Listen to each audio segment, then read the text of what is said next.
ऐसी कहानी आपने कभी नहीं सुनी होगी। ये बहुत ही विचित्र और बहुत ही भयानक घटना है।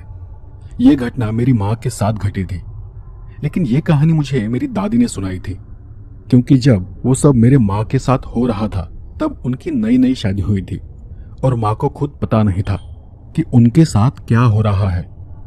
वो एक तरह का छलावा था जिसमें वो फंस गई थी। उसे बस इतना ही पता था कि वो बहुत ज्यादा बीमार थी। अब आपने सुना ही होगा कि इंसान का शरीर एक माध्यम है। इसे साइंटिफिक भाषा में कहे तो ये एक मीडियम की तरह है। किसी भी प्रकार की एनर्जी, ऊर्जा को अपना काम करना हो या फिर उससे कुछ काम लेना हो तो उसे एक माध्यम की, एक मीडियम की आवश्यकता होती है। इसी तरह से इंसान का शरीर भी एक माध्यम की तरह काम करता है, जिसके अंदर आत्मा एक ऊर्जा की तरह है। लेकिन अगर इसी शरीर में एक बार में अधिक ऊर्जा या फिर एक से अधिक आत्माएं कार्य करने की कोशिश करे तो उस शरीर को हानि होती है, शरीर बिगड़ जाता है। बहुत ऊर्जा के कारण या ऐसे कहे कि किसी मीडियम में ज्यादा वोल्टेज के कारण कोई यंत्र गर्म होता है, उसी तरह से शरीर भी कार्य करता है। फिर वो आत्माएं अच्छी हो बुरी हो जैसी भी हो, वो शरीर पर अपना कब्जा करने का प्रयास करती है। शरीर उसे विरोध करता है, प्रतिकार करता है और उसी में कभी कभी शरीर नष्ट भी हो जाता है, जिसे हम मृत्यु कहते हैं।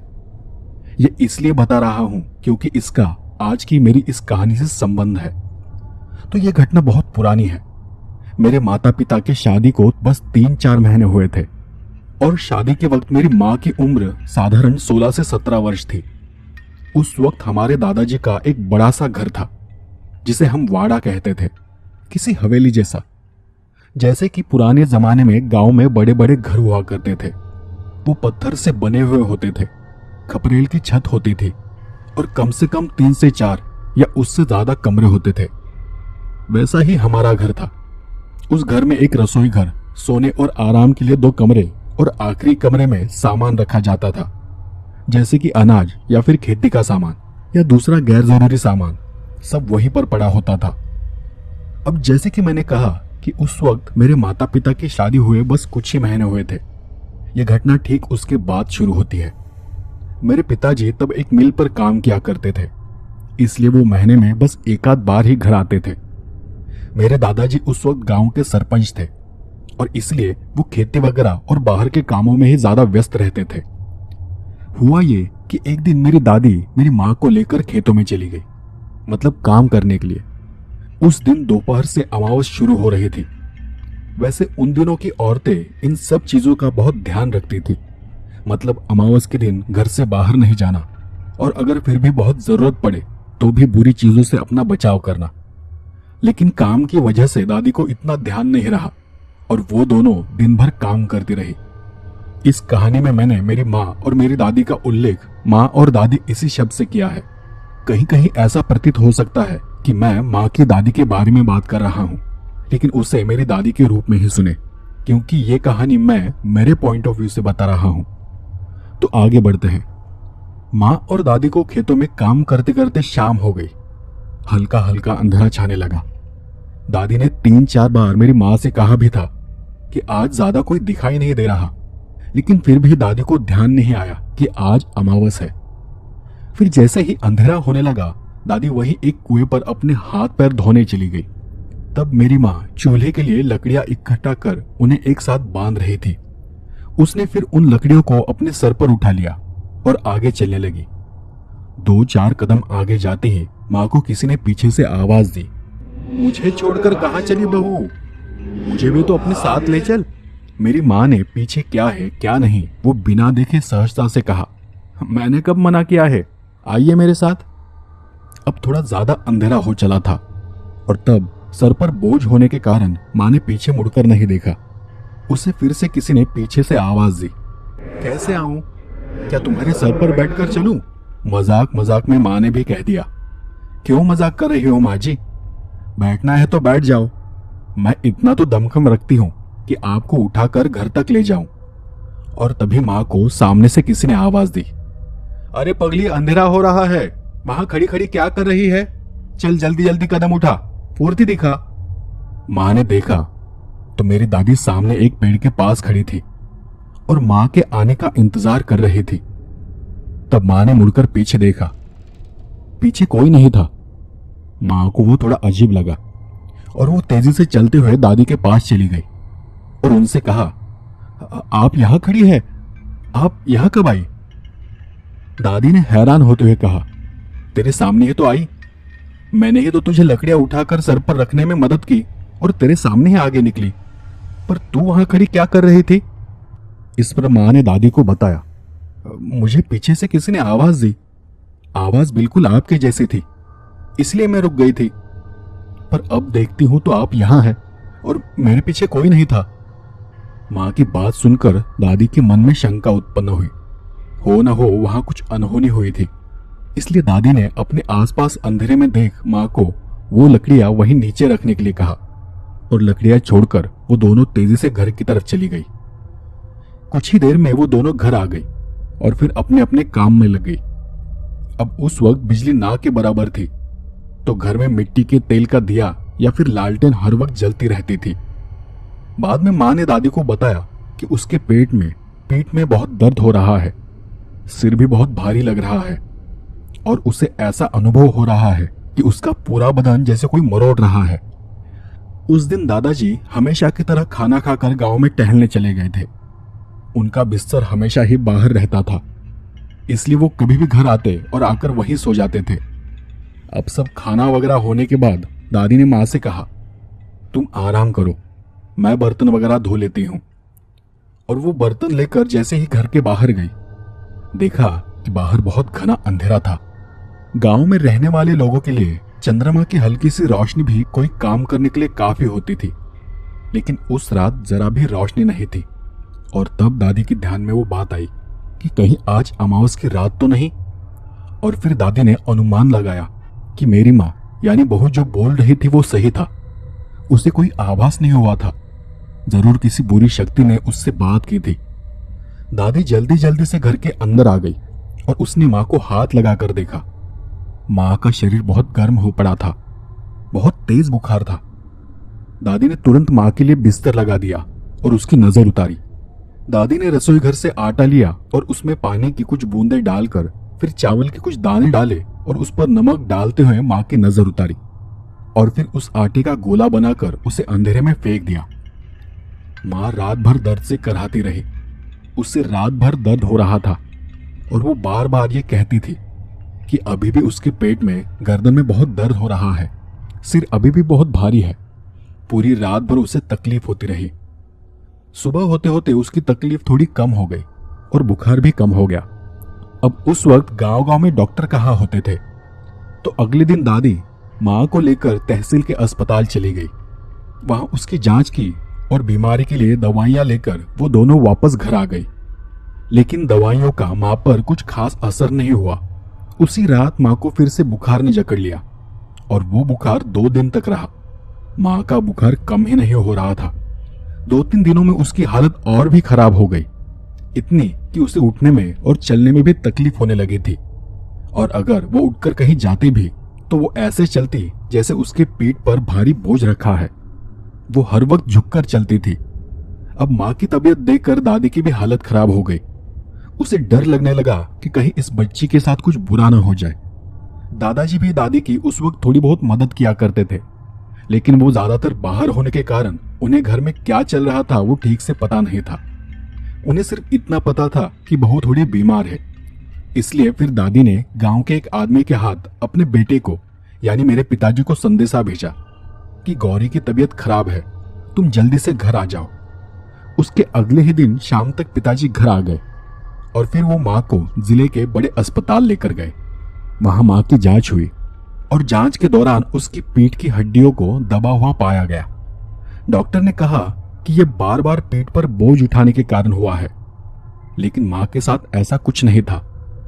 घर में भी किसी को कुछ समझ नहीं आ रहा था, क्योंकि अभी कुछ दिन पहले माँ की हालत एकदम ठीक थी और एकदम अचानक से उसे इतनी बड़ी बीमारी लग गई थी। दादी को तो पहले से ही थोड़ा शक था कि शायद माँ को बाहर की कोई बाधा लग गई है। आखिरकार दादी ने अपनी तसल्ली के लिए वो सब देख लिया था, लेकिन तब कुछ भी नहीं मिला। अब दादी थोड़ी दुविधा में फंस गई थी, क्योंकि उन्हें कुछ भी कारण समझ में नहीं आ रहा था। वो 3-4 दिन माँ के इलाज के लिए इधर उधर दौड़ने में चले गए। बीमारी की जांच करने के बाद पिताजी उन्हें घर छोड़कर फिर से अपने काम पर चले गए, क्योंकि डॉक्टर ने पेट का ऑपरेशन करने के लिए कहा था। लेकिन ऑपरेशन के लिए 1 महीने की प्रतीक्षा अवधि थी, इसलिए माँ को दवाइयाँ शुरू कर दी गई और डॉक्टर ने उसे 1 महीने बाद आने के लिए कहा। लेकिन दवाइयाँ माँ पर काम नहीं कर रही थी। माँ ज्यादातर समय अपने बिस्तर में पड़ी रहती थी और ऐसे ही कुछ दिन और बीत गए और एक रात वो भयानक खेल शुरू हुआ।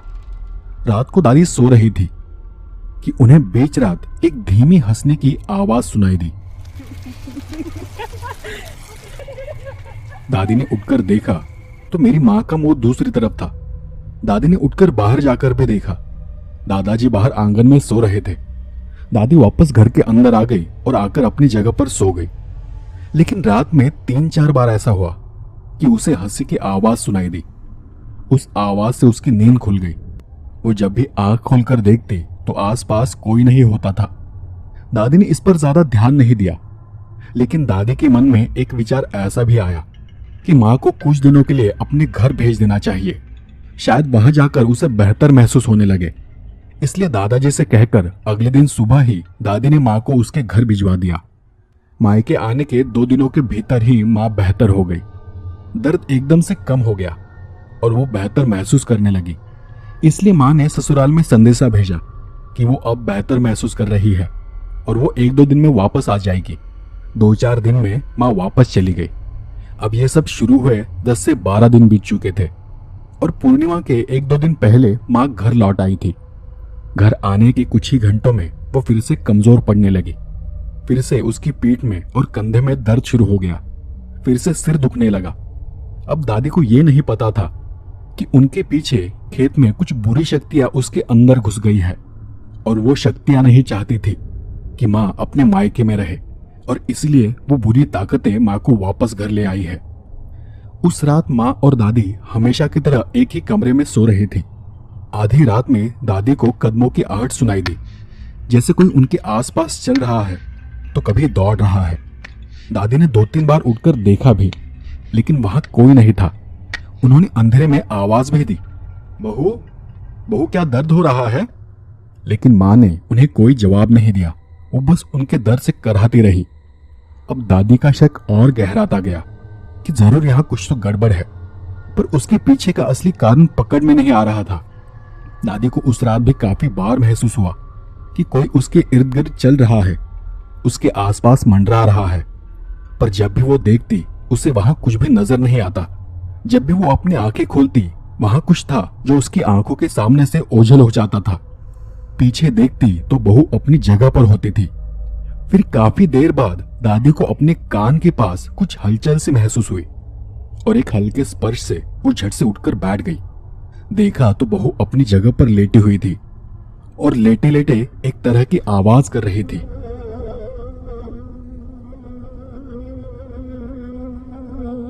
दादी उठकर माँ के पास चली गई और उसके कंधे को हिलाकर माँ को जगाया। माँ तब गहरी नींद की हालत में थी। नींद खुलते ही वो शांत हो गई। तब दादी ने माँ से पूछा, क्या हुआ?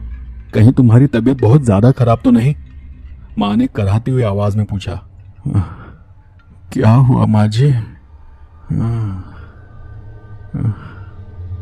कुछ नहीं, बस तुम नींद में कुछ आवाज कर रही थी इसलिए तुम्हें जगाया। इस पर माँ ने बस इतना ही कहा, मैं ठीक हूं, ज्यादा कुछ नहीं हुआ है, बस अंदर ही अंदर सब दर्द हो रहा है। दादी उस रात जरा भी नहीं सोई। उसे लग रहा था कि अब कुछ ना कुछ निर्णय लेने का वक्त आ गया है। उसने फिर बेटे को बुलावा भेजने का निर्णय लिया। दादी ने फिर अगले दिन दादाजी से कहकर मेरे पिताजी को बुलावा भेजा और उस दिन दादी पास के गांव में एक जाने माने पुजारी जी से मदद लेने चली गई। साथ साथ वो माँ की कुछ वस्तुएं भी लेकर गई थी। वहां जो पुजारी थे उन्होंने उन वस्तुओं की जांच की और दादी को माँ की हालत के बारे में बताया। उनका यह कहना था कि माँ को जो भी तकलीफें हो रही हैं उसका कारण कई सारे पिशाच और कई सारी बुरी आत्माएं हैं। उन्होंने कुछ समय और तिथि की गणना की और कहा कि कई सारी आत्माएं हैं जो उनके शरीर में प्रवेश करने हेतु उनके आसपास मंडरा रही है। कुछ ने तो उनके शरीर में प्रवेश तक किया है और वो उनके शरीर को किसी माध्यम की तरह उपयोग कर रही है। उनका जल्द ही कोई उपाय करना पड़ेगा, नहीं तो इसमें बहू की जान भी जा सकती है। दादी को जो शक था वो आखिरकार सही साबित हुआ था। दादी ने उन्हें पुजारी जी को विधि करने के लिए घर आने के लिए कहा, लेकिन उन्होंने दादी को साफ मना कर दिया, क्योंकि इसमें उनकी महारत नहीं थी और इसमें बहुत सारी आत्माएं थी और बहुत सारा खतरा भी था। इतना बड़ा कार्य उन्होंने कभी किया नहीं था और इसलिए उन्होंने आने से मना किया। दादी जल्दी से घर आ गई और घर आकर उन्होंने दादाजी को वो सब बताया कि मां की बीमारी का कारण बाहर की बाधा है। उनके पीछे एक नहीं बल्कि बहुत सारी आत्माएं हैं।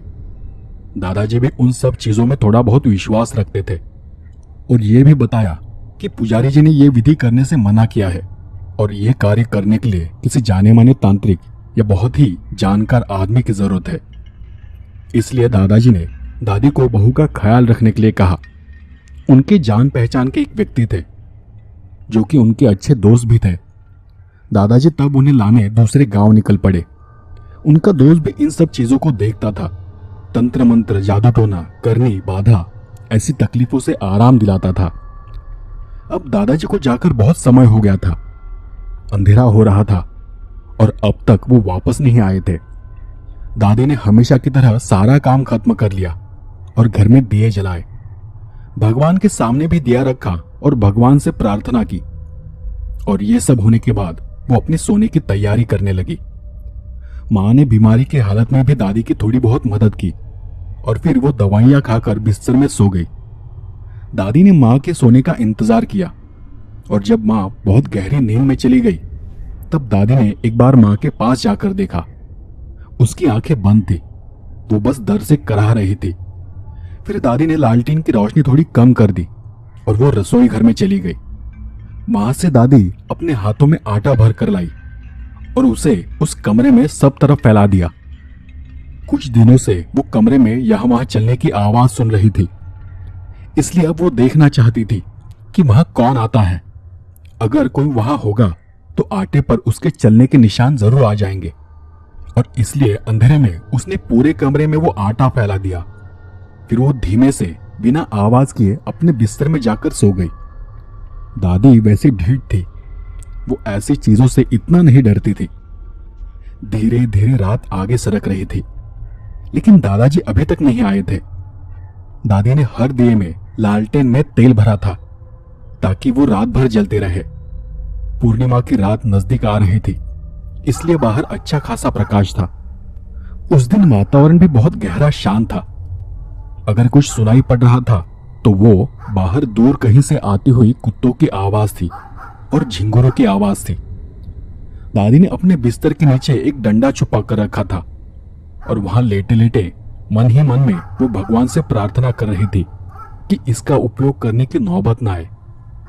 कुछ देर बाद दादी की आंख लग गई और उसे गहरी नींद में महसूस हुआ कि उस घर में कोई यहां वहां दौड़ रहा है, कोई हंस रहा है। उस आवाज से दादी की नींद टूट गई। दादी तब मां की तरफ पीठ कर कर सो रही थी और आवाज सुनते ही उसका हाथ अपने आप ही डंडे पर चला गया।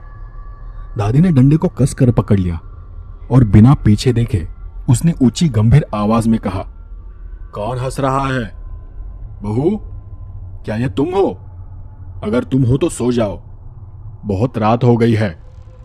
दादी जब पुजारी जी से मिलने चली गई थी तब उन्होंने उसे बताया था कि अगर उसके आसपास आत्माएं भटक रही हैं तो जब भी आपको लगे कि अब वो जागृत हो रही है तो उन्हें आवाज दो, पूछो कि बहू क्या ये तुम हो?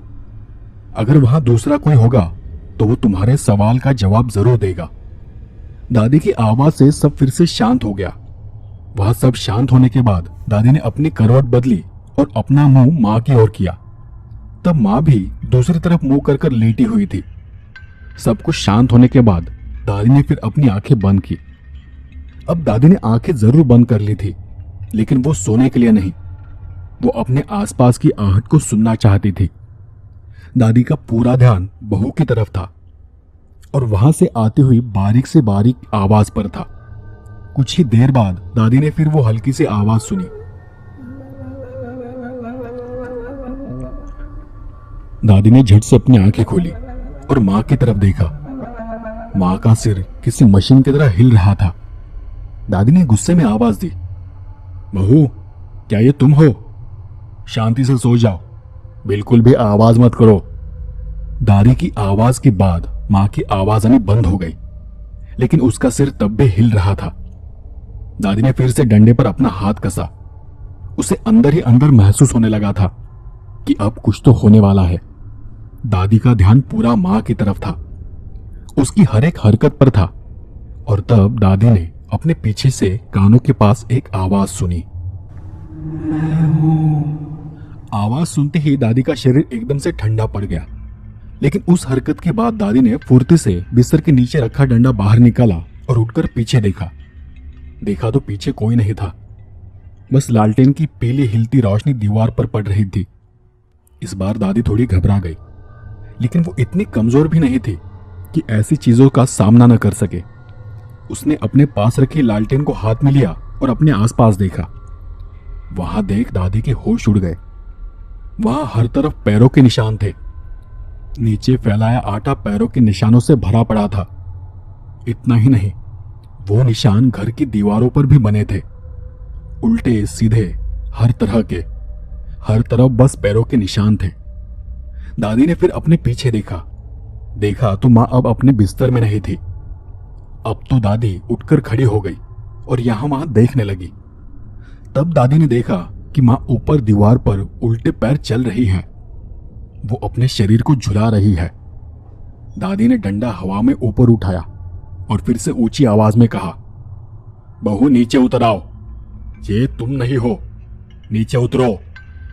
पुजारी जी ने दादी को एक बात और बताई थी कि सामने जो भी हो, किसी भी अवस्था में हो, उससे डरना नहीं है। उससे ऊंची आवाज में बात करनी है। उसे बताना है कि ये घर तुम्हारा है, तुम्हारा इलाका है, यहां तुम्हारी मर्जी चलती है। अगर तुम डर गई तो वो और हावी हो जाएंगे। इसलिए दादी बार बार उन्हें चेतावनी दे रही थी, ऊंची आवाज में बात कर रही थी। बहू, मैंने कहा ना, नीचे उतरो, नहीं तो मुझे तुम्हें मारना पड़ेगा। और तब मां ने एक बहुत ही अजीब आवाज में जवाब दिया, मैं तुम्हारी बहू नहीं हूं। और अगले ही पल मां दीवारों पर भागते हुए एक अजीब सी आवाज करने लगी।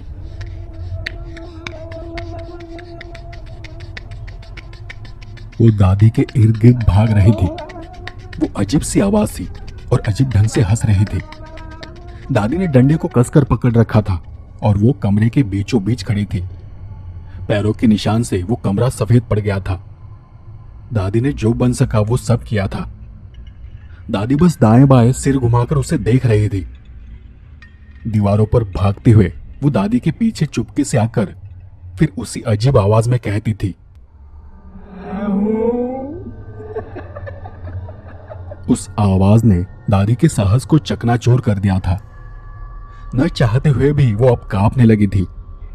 वो इस बात से डर रही थी कि आगे क्या होने वाला है और उसे क्या करना है, उसे कुछ पता नहीं था। लेकिन दादी फिर भी दृढ़ता से उसी जगह पर खड़ी रही। दादी ने अपने डर पर काबू कर लिया और स्थिति का अनुमान लगाया और फिर से एक ऊंची आवाज में कहा, रुक जाओ, शांत हो जाओ, वरना तुम्हारे लिए ये अच्छा नहीं होगा बहू। वो फिर भी अजीब तरह से आवाज करती रही। इस बार दादी ने अपनी कमर में छुपा कर रखी एक पुड़िया निकाली और उसमें पुजारी जी ने दिया अबीर गुलाल था। उसे निकालकर दादी ने घर में चारों तरफ उड़ेल दिया। जैसे ही दादी ने वो अबीर गुलाल हवा में उड़ेला, मां नीचे उतर आई और भागते हुए दरवाजे से बाहर चली गई। दरवाजा धड़ाम से खुला और तब दरवाजे में खड़े होकर मां ने अजीब से मुस्कुराते हुए एक नजर दादी को देखा और फिर वो दौड़ते हुए आगे चली गई। दादी भी उससे भागता देख दरवाजे के पास गई। दरवाजे से बाहर देखा तो चंद्रमा का सफेद साफ प्रकाश हर तरफ फैला हुआ था। चांद के उस प्रकाश में सब कुछ साफ साफ दिखाई दे रहा था। तब दादी ने देखा कि उसकी बहू मतलब मेरी मां कुएं के किनारे पर झुककर खड़ी थी। उन्हें तब सारी सफेद परछाइयां, सारी की सारी आकृतियां दिखाई दे रही थी। कोई औरत सी परछाई मां के कंधे पर बैठी थी तो कोई लड़के की परछाई उसके पीठ पर थी और भी कई सारी परछाइयां आकृतियां थी जो उसके शरीर पर थी, उसके आसपास मंडरा रही थी। उस पल दादी सिर्फ खड़े खड़े वो सब देख रही थी। मां अब भी वही विचित्र सी आवाज कर रही थी और आवाज करते करते वो एकदम से शांत हो गई। उसने अपनी पथराई आंखों से दादी की तरफ देखा और अगले ही पल वो कुएं में कूद गई। वो कुआं बहुत गहरा था। दादी वो देखकर डर गई कि अब मैं इसे कैसे बचाऊंगी, और ये सोचते हुए वो 2 कदम आगे बढ़ी। तभी मां फिर से पानी के ऊपर आ गई और आकर किनारे पर खड़े हो गई और वो दादी को देख जोर जोर से हंसने लगी। वो कभी हंस रही थी तो कभी कुछ बड़बड़ा रही थी तो कभी बस वो अजीब सी आवाज कर रही थी। लेकिन सच कहूं तो दादी का नसीब बहुत अच्छा था, क्योंकि दादी को यह सब रात भर सहना नहीं पड़ा। जब यह सब शुरू था तभी दादाजी एक आदमी को अपने साथ लेकर वहां आ गए। उन्होंने आते आते वो सब देख लिया था। उनके वहां आते ही मां फिर से पानी के अंदर कूद गई। उस आदमी ने कुएं के पास जाकर जोर से अपने हाथ की लाठी को जमीन पर दे मारा। उस लाठी की अलग ही आवाज थी, अलग तरह की, जिससे वहां के वातावरण में एक अलग ही ऊर्जा आ गई। लाठी द्वारा जमीन पर किए घाव से एक तरह की आग उत्पन्न हुई थी। इसे हमारे यहाँ भगवान की लाठी कहा जाता है, जो कि बस कुछ ही लोगों के पास होती है, और वो लोग सिर्फ ऐसे ही समय में उसका उपयोग करते हैं जब दूसरा कोई मार्ग न बचे। लाठी की आवाज होते ही मां कुएं के ऊपर आ गई और दौड़ते हुए घर की तरफ चली गई, जैसे कोई जानवर मृत्यु के भय से भागता है। और घर की तरफ भागते हुए मां आखिरी कमरे में चली गई, जो कि सामान का कमरा था, जहां खेती का सामान था, अनाज वगैरह रखा था। बाबा ने और दादाजी ने उस कमरे में जाकर मां को ढूंढा। मां वहां पर एक कोने में छुपकर बैठी थी। फिर बाबा ने अधिकारवाणी से उसे बाहर आने की सूचना की, और हर सूचना पर वो लाठी की आवाज करते थे, जिससे मां का शरीर कांप उठता था। तुम जो भी हो, जितने भी हो, बाहर आ जाओ, क्योंकि अगर इस लाठी की मार पड़ी तो तुम्हारा अस्तित्व हमेशा हमेशा के लिए नष्ट हो जाएगा। जल्दी से बाहर आओ, वरना मुझे फिर से आघात करना पड़ेगा। और फिर मां वहां से निकलकर बाहर आ गई। बाबा ने रात भर विधि किए, मां के शरीर के आसपास मंडरा रही और उसके शरीर से जुड़ी हुई सभी आत्माओं को उससे दूर किया। और तब जाकर मां को ठीक लगने लगा और वो सीधे बैठ गई। उस दिन दादी को उन सब के पीछे का सही कारण पता चला कि अमावस के दिन जब वो खेतों में काम करने गए थे, तब वहां पर असंख्य आत्माएं यहां वहां भटक रही थी। उनमें से किसी ने उससे सवाल पूछा कि क्या मैं तुम्हारे साथ चलूं? तब मां ने हां कह दिया था, और फिर मजाक मजाक में यह भी कहा कि चाहो तो मेरे सिर पर बैठ जाओ। और तब से वहां भटक रही आत्माएं मां के शरीर से जुड़ गई थी। कोई उसके कंधे पर बैठा था तो कोई उसके पेट पर, और इसी कारण से उसे पेट दर्द और बाकी तकलीफें शुरू हुई थी। बाकी उस रात की विधि के बाद एक एक कर मां की सारी तकलीफें खत्म हो गई। और अगले दिन पिताजी के आने के बाद, जैसा कि बाबा ने बताया था, मां ने अपने कुल देवता से और जो भी उनके कुल में देवी देवता आते थे उनसे जाकर अपनी रक्षा के लिए प्रार्थना की, और उसके बाद वो पूरी तरह से ठीक हो गई।